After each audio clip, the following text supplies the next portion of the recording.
All right, true crime fans. Hello, it is True Crime Tuesday. I am Patti Lee, the dyslexic detective here on the True Crime Grapevine, where I'm going to tell you what all my main squeezes are saying on the YouTubes and the interwebs. And we're up to our third case, which is the Vallow Daybell case. And our pairing, okay, it's a mommy water.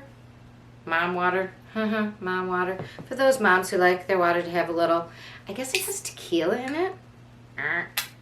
Let's pop this puppy open. Okay, so it's got some carbonation and, oh no, it has zero carbonation. It says it's lemon and blueberry, which I love. It's called Karen. And I don't know if you've heard about what a Karen is, but Lori would be a Karen. So, even though it's not a Lori, here's to you. So, Lori Vallow, it's probably low carb, so it doesn't taste that sweet. It's probably, that's why it's a mommy water, because it's probably good for you. Okay.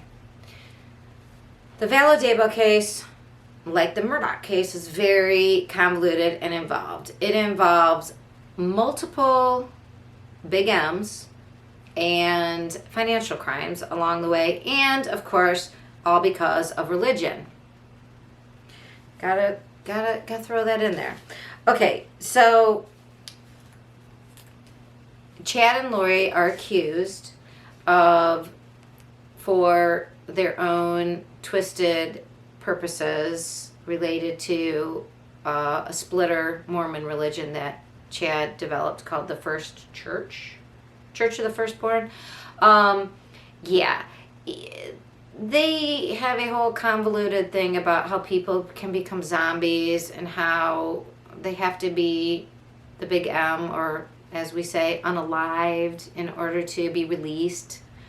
Yeah, and it just helps if you still collect like on Social Security when they're gone, and or if they're your wife, you collect on their insurance payment. I mean, their life insurance. So if you haven't kept up with the Lori Vallow Daybell case, please go over to see our friends at Hidden True Crime. Hidden True Crime is a podcast started to talk about the Vallow Daybell case by a journalist, Lauren Matthias, and her husband is a criminal psychologist, Dr. John Matthias, and she has a co-host to their podcast that she does lives with every Friday, a lawyer.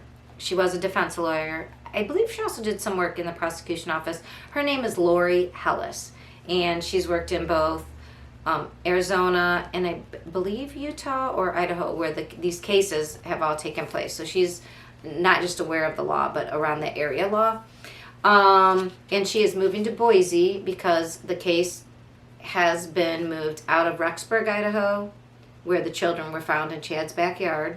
So it's Lori's two children, Tylee, who was 16, JJ, who was, I can't believe I forgot, 7 or 8, 9, very young, and he was autistic, and a very sweet child who had previously to all this craziness with Lori had actually gotten very good treatment, had a service dog, was on the right meds, was thriving, and was sweet. And over the course of like a year, she was involved in luring her ex to the rental he was paying for before they were divorced, thinking she was going to get his life insurance, but having her brother self-defense unalive him.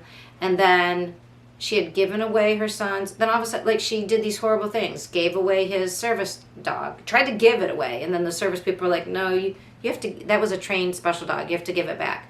And then took him out of his special school, took him off his meds. So what do you think that did to him, right?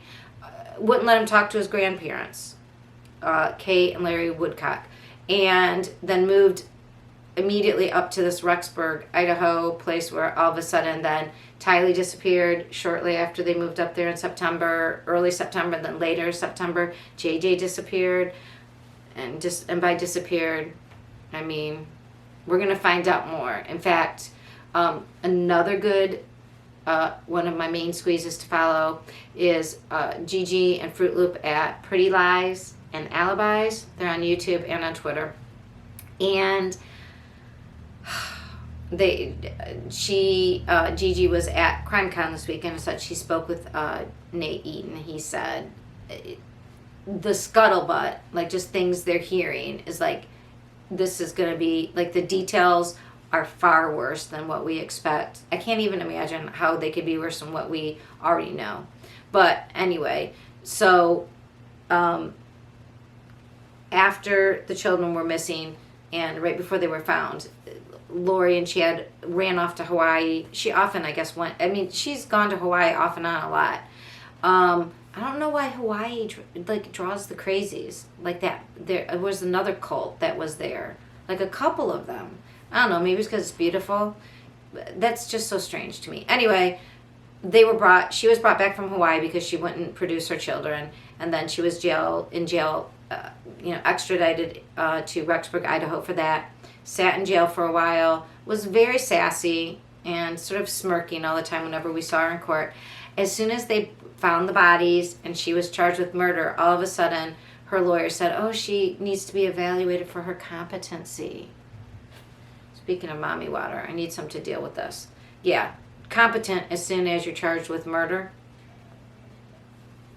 So she had to be assessed and couldn't be arraigned. And she was assessed and was found incompetent, so they don't have guilty by insanity in Idaho. You have to just be restored to competency and then put on trial. And then in the meantime, everything is stayed.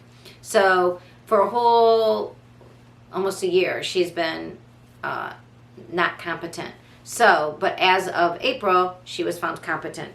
And she did have her arraignment, and she is going to trial, but because she was being restored, Chad, her prior illicit boyfriend, who had a wife until she mysteriously died, and he is now charged with her death and insurance fraud.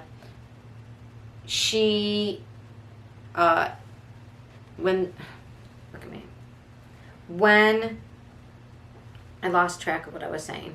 I'm so sorry. All right. So Chad's case was going on. He was charged. He did get arraigned for the murder charges, and his case did move forward with John Pryor being his lawyer. And they did, as soon as it'll be over a year now, in August, he did get, they said these are death penalty charges.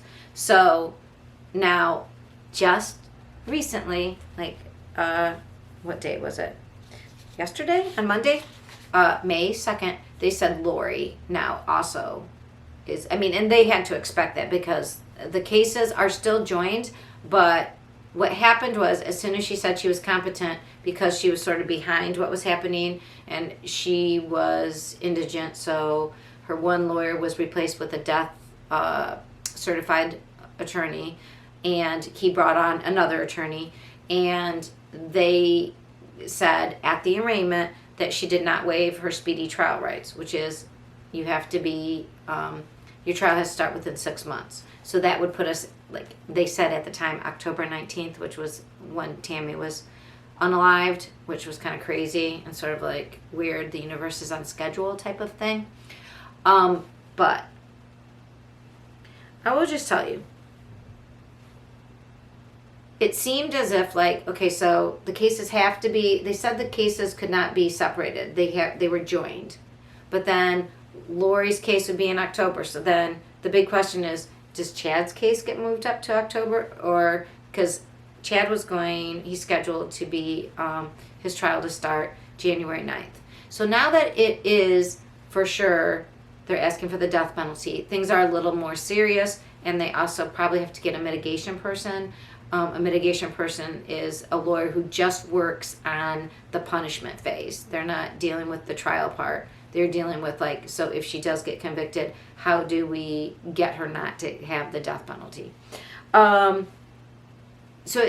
The state submitted a brief asking the judge to, because the two cases are technically still joined, but Lori's was scheduled for October and Chad's was scheduled for January. They said, we think that, so the state has to show good cause if a person's right to a speedy trial would take place. And so their arguments are kind of what you would expect, which is October, January, February, or January.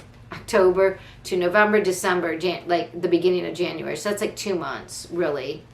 2.5 months. So they're not asking to reduce her. It's not like that unspeedy. It's just a little bit more. The cases are joined. Now that it's a death penalty case, and it does show good cause for everybody, including Lori, that her lawyers have more time to get ready for this because they haven't been working, and the new guy was just brought on.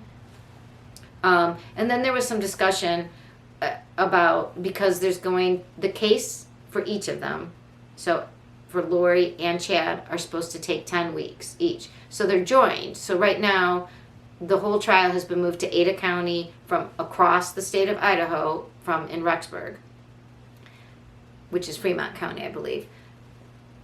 And it's 740 miles. So the whole team has to, and the judge did deny them to bring the Ada people, the jury, to